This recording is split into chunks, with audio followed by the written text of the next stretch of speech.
ಜಿಲ್ಲಾ ಕನ್ನಡ ಸಾಹಿತ್ಯ ಸಾಂಸ್ಕೃತಿಕ ವೇದಿಕೆ ನೇತೃತ್ವದಲ್ಲಿ ಪ್ರತಿ ಹುಣ್ಣಿಮೆಯಂದು ಏರ್ಪಡಿಸುವ ಮನೆ ಮನೆ ಸಾಹಿತ್ಯ ಕಾರ್ಯಕ್ರಮದ 251ನೇ ತಿಂಗಳು ಕಾರ್ಯಕ್ರಮವನ್ನು ಜೂನ್ 29ರ ಕುವೆಂಪು ರಂಗಮಂದಿರದಲ್ಲಿ ಏರ್ಪಡಿಸಲಾಗಿದೆ ಎಂದು ಕನ್ನಡ ಸಾಹಿತ್ಯ ಪರಿಷತ್ ಅಧ್ಯಕ್ಷ ಡಿ ಮಂಜುನಾಥ್ ಹೇಳಿದರು. ಇಂದು ಸುದ್ದಿಗೋಷ್ಠಿಯಲ್ಲಿ ಮಾತನಾಡಿದ ಅವರು, ಶ್ರೀಗಂಧ ಸಂಸ್ಥೆಯ ಅಧ್ಯಕ್ಷ ಹಾಗೂ ಮಾಜಿ ಉಪಮುಖ್ಯಮಂತ್ರಿಗಳಾದ ಕೆಎಸ್ ಈಶ್ವರಪ್ಪ ಅವರ ಕುಟುಂಬದ ಆತಿಥ್ಯದಲ್ಲಿ ಈ ಬಾರಿಯ ಸಾಹಿತ್ಯ ಹುಣ್ಣಿಮೆ ನಡೆಯಲಿದೆ. ಅಂದು ಆದಿಚುಂಚನಗಿರಿ ಮಹಾಸಂಸ್ಥಾನ ಮಠದ ಪ್ರಧಾನ ಕಾರ್ಯದರ್ಶಿ ಶ್ರೀ ಶ್ರೀ ಪ್ರಸನ್ನನಾಥ ಸ್ವಾಮೀಜಿ ಸಾನ್ನಿಧ್ಯ ವಹಿಸಲಿದ್ದು, ಖ್ಯಾತ ಚಲನಚಿತ್ರ ನಟರ ರಂಗಕರ್ಮಿ ಸುಚೇಂದ್ರ ಪ್ರಸಾದ್ ಉದ್ಘಾಟಿಸಲಿದ್ದಾರೆ. ಉಪಮುಖ್ಯಮಂತ್ರಿ ಕೆಎಸ್ ಈಶ್ವರಪ್ಪ, ಯುವ ನಾಯಕ ಕೆಇ ಕಾಂತೇಶ್ ಉಪಸ್ಥಿತರಿರುತ್ತಾರೆ ಅಂತ ತಿಳಿಸಿದರು.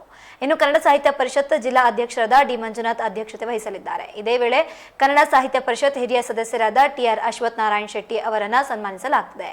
250ನೇ ತಿಂಗಳ ಸಾಹಿತ್ಯ ಹುಣ್ಣಿಮೆ ಆತಿಥ್ಯ ನೀಡಿದ ಆಕಾಶ್ ಇನ್ಮಾಲಿಕರ ಹೊಸತೋಟ ಸೂರ್ಯನಾರಾಯಣ್ ಸನ್ಸ್ ಸ್ಪೆಷಲಿಸ್ಟ್ ಆಸ್ಪತ್ರೆ ವ್ಯವಸ್ಥಾಪಕ ನಿರ್ದೇಶಕರಾದ ಡಾಕ್ಟರ್ ಆಕಾಶ್, ಉದ್ಯಮಗಳಾದ ಉಮೇಶ್ ಆರಾಧ್ಯ, ಶ್ರೀರಾಮಕೃಷ್ಣ ಶಿಕ್ಷಣ ಸಂಸ್ಥೆಗಳ ಕಾರ್ಯದರ್ಶಿಗಳಾದ ಶೋಭಾ ರಾಮಕೃಷ್ಣ ಅತಿಥಿಗಳಾಗಿ ಭಾಗವಹಿಸಲಿದ್ದಾರೆ ಅಂತ ತಿಳಿಸಿದರು. ಈ ಕಾರ್ಯಕ್ರಮ ಅದರ ಜೊತೆಯಲ್ಲಿ ಸಂಯೋಜನೆ ಮಾಡಿದ್ದೇವೆ. ಹಾಗೆಯೇ ಜನಪದ ಗೀತೆಗೆ ಭರತನಾಟ್ಯದ ನೃತ್ಯ ಪ್ರದರ್ಶನ ಕಾರ್ಯಕ್ರಮ ನಡೀತಾ ಇದೆ. ಹೀಗೆ ಬೇರೆ ಬೇರೆ ಪ್ರಕಾರದ ಒಟ್ಟಾರೆ ನಗರದ ಸುಮಾರು 500ರಿಂದ 600 ಜನ ಕಲಾವಿದರನ್ನು ನಾವು ಈ ಕಾರ್ಯಕ್ರಮದಲ್ಲಿ ತೊಡಗಿಸಿಕೊಂಡಿದ್ದೇವೆ. ಅದರ ಜೊತೆಗೆ ಈಗಾಗಲೇ ನಮ್ಮ ಸುಚೇಂದ್ರ ಪ್ರಸಾದ್ ಅವರು ನೇತೃತ್ವದಲ್ಲಿ ವೀಣಾ ಬನ್ನಂಜೆಯವರ ಕೃತಿ ಆಧಾರಿತವಾದಂಥ ನನ್ನ ಪಿತಾಮಹ ಅನ್ನುವ ನಾಟಕ ಪ್ರದರ್ಶನಗೊಳ್ತಾ ಇದೆ. ಬೆಂಗಳೂರಿನಿಂದ ಚಲನಚಿತ್ರ ಮತ್ತು ಧಾರಾವಾಹಿಗಳಲ್ಲಿ ನಟಿಸುವಂಥ ನಟ ನಟಿಯರು ಒಂದು ತಂಡ ಅವತ್ತು ಶಿವಮೊಗ್ಗಕ್ಕೆ ಬರಲಿದೆ. ಈ ರೀತಿ ಕಾರ್ಯಕ್ರಮದ ಜೊತೆಗೇ ಹಾಸ್ಯ ಇದೆ, ಕತೆ ಇದೆ, ಕವನ ಇದೆ, ಹನಿಗವನ ಇದೆ. ಈ ಎಲ್ಲವನ್ನು ಒಳಗೊಂಡಂತಹ ಕಾರ್ಯಕ್ರಮ ಸುಮಾರು 5:30ಕ್ಕೆ ಆರಂಭ ಮಾಡಿ 9 ಗಂಟೆಗೆ ಅದನ್ನು ಮುಕ್ತಾಯಗೊಳಿಸುವಂಥ ಒಂದು ಕಾರ್ಯಯೋಜನೆಯನ್ನು ರೂಪಿಸಿಕೊಂಡಿದ್ದೇವೆ. ಈ ಕಾರ್ಯಕ್ರಮದ ಬಹಳ ಮುಖ್ಯವಾಗಿ ನಮ್ಮ ಜಿಲ್ಲೆಯಲ್ಲಿ ರಾಜಕಾರಣದ ಜೊತೆಗೇ ಸಾಂಸ್ಕೃತಿಕ ನಾಯಕತ್ವವನ್ನು ನಿರ್ವಹಿಸ್ತಾ ಇರತಕ್ಕಂಥ ಸನ್ಮಾನ್ಯ ಕೆಎಸ್ ಈಶ್ವರಪ್ಪನವರು ಅವರ ಒಂದು ಆತಿಥ್ಯ, ಅವರು ಮತ್ತು ನಮ್ಮ ಯುವ ನಾಯಕರಾದ ಕಾಂತೇಶ್ ಇವರ ಆತಿಥ್ಯದಲ್ಲಿ ಈ ಕಾರ್ಯಕ್ರಮ ನಡೀತಾ ಇದೆ. ಸಾಹಿತ್ಯ ಹುಣ್ಣಿಮೆಗೂ ಮತ್ತು ಈಶ್ವರಪ್ಪನವರಿಗೂ ಅವಿನಾಭಾವ ಸಂಬಂಧ ತಮಗೆಲ್ಲರಿಗೂ ಗೊತ್ತಿದೆ. ಸುಮಾರು 21 ವರ್ಷದ ಹಿಂದೆ ಮಾರ್ಚ್ ತಿಂಗಳಲ್ಲಿ ಅವರ ಮನೆ ಅಂಗಳದಲ್ಲಿ ಮೊದಲ ಸಾಹಿತ್ಯ ಹುಣ್ಣಿಮೆ ಕಾರ್ಯಕ್ರಮವನ್ನು ಆರಂಭ ಮಾಡಿದ್ವಿ.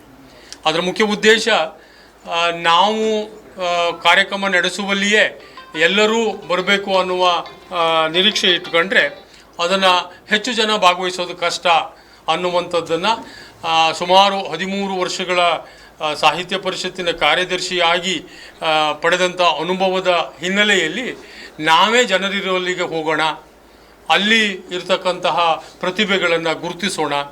ಆ ಪ್ರತಿಭೆಗಳನ್ನು ಸಾಹಿತ್ಯ ಹುಣ್ಣಿಮೆಯನ್ನು ಆಕಾಶ್ ಇನ್ ಹೋಟೆಲ್ ಮಾಲೀಕರು, ಉದ್ಯಮಿಗಳು ಆದಂಥ ಶ್ರೀ ಹೊಸತೋಟ ಸೂರ್ಯನಾರಾಯಣ್ ಮತ್ತು ಸನ್ ಸ್ಪೆಷಾಲಿಟಿ ಆಸ್ಪತ್ರೆಯ ಡಾಕ್ಟರ್ ಆಕಾಶ್ ಅವರ ಆತಿಥ್ಯದಲ್ಲಿ ಕಳೆದ ಹುಣ್ಣಿಮೆ ನಡೆದಿತ್ತು. ಅವರಿಬ್ಬರು ಈ ಕಾರ್ಯಕ್ರಮದಲ್ಲಿ ಭಾಗವಹಿಸ್ತಾ ಇದ್ದಾರೆ.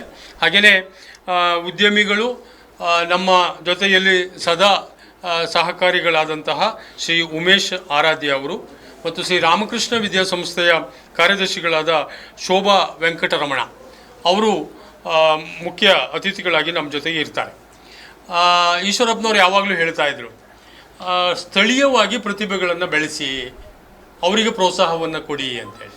ಆ ನಿಟ್ಟಿನಲ್ಲಿ ತಮಗೆಲ್ಲ ಗೊತ್ತಿದೆ, ಭದ್ರಾವತಿಯಿಂದ ಹರಟೆ ಮತ್ತು ಹಾಸ್ಯದ ದೂರದರ್ಶನ ಕಲಾವಿದರಾಗಿ ರೂಪುಗೊಂಡಿರ್ತಕ್ಕಂಥ ಉಮೇಶ್ ಗೌಡರು ಅವರು ಇವತ್ತಿನ ಈ ನಾಡಿದಿನ ಕಾರ್ಯಕ್ರಮದಲ್ಲಿ ಸಾಹಿತ್ಯ ಹುಣ್ಣಿಮೆಯಲ್ಲಿ ಹಾಸ್ಯ ಕಾರ್ಯಕ್ರಮವನ್ನು ನಡೆಸ್ಕೊಡ್ತಾ ಇದ್ದಾರೆ.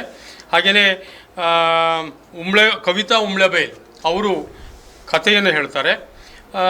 B T Ambika, Leelavathi Yuvaraj, K N Ramesh ಅವರು ಕವನವನ್ನು ವಾಚನ ಮಾಡೋದಾದರೆ, ಹನಿಗವನವನ್ನು ನಾರಾಯಣ ಹೃದಯಾಲಯದ ಅಲ್ಲಿಯ ಹೃದಯ ತಜ್ಞೆಯಾದಂಥ ಡಾಕ್ಟರ್ ನಿವೇದಿತಾ ಹೆಗಡೆ ಮತ್ತು ಸುಬ್ಬಯ್ಯ ಮೆಡಿಕಲ್ ಕಾಲೇಜಿನ ಡಾಕ್ಟರ್ ವಿನಯ ಶ್ರೀನಿವಾಸ್ ಮತ್ತು ಶಶಿಧರ್ ಇವರು ಹನಿಗವನವನ್ನು ಅವತ್ತು ಅಲ್ಲಿ ವಾಚನ ಮಾಡ್ತಾ ಇದ್ದಾರೆ. ನಂತರ ನಮ್ಮ ಹಾಡುಗಳನ್ನು 50 ಜನರ ಏನು ತಂಡ ಮಾಡಿದ್ದೀವಿ, ಆ ತಂಡದ ನೇತೃತ್ವವನ್ನು ಗಾಯಕರಾದ ನಳಿನಾಕ್ಷಿ, ಲಲಿತಮ್ಮ ವಿಠಲ್ ದಾಸ್, ಶ್ರೀಮತಿ ಲಕ್ಷ್ಮೀ ಮಹೇಶ್ ಮತ್ತು ಸುಷ್ಮಾ, ಉಮಾ ದಿಲೀಪ್, ಡಾಕ್ಟರ್ ನೇತ್ರಾವತಿ ಮತ್ತು ಸುಶೀಲಾ ಷಣ್ಮುಗಂ ಹಾಗೂ ಕೆ ಎಸ್ ಮಂಜಪ್ಪ ಮತ್ತು ತಂಡ ಇವರುಗಳು ಈ ಒಂದು ಹಾಡಿನ ಕಾರ್ಯಕ್ರಮವನ್ನು ಅದರ ನೇತೃತ್ವವನ್ನು ವಹಿಸಿಕೊಂಡು ಕಾರ್ಯಕ್ರಮವನ್ನು ನಡೆಸಿಕೊಡ್ತಾರೆ. ನಂತರ ಜನಪದ ಹಾಡು ಮತ್ತು ನೃತ್ಯ ನಿರಂತರ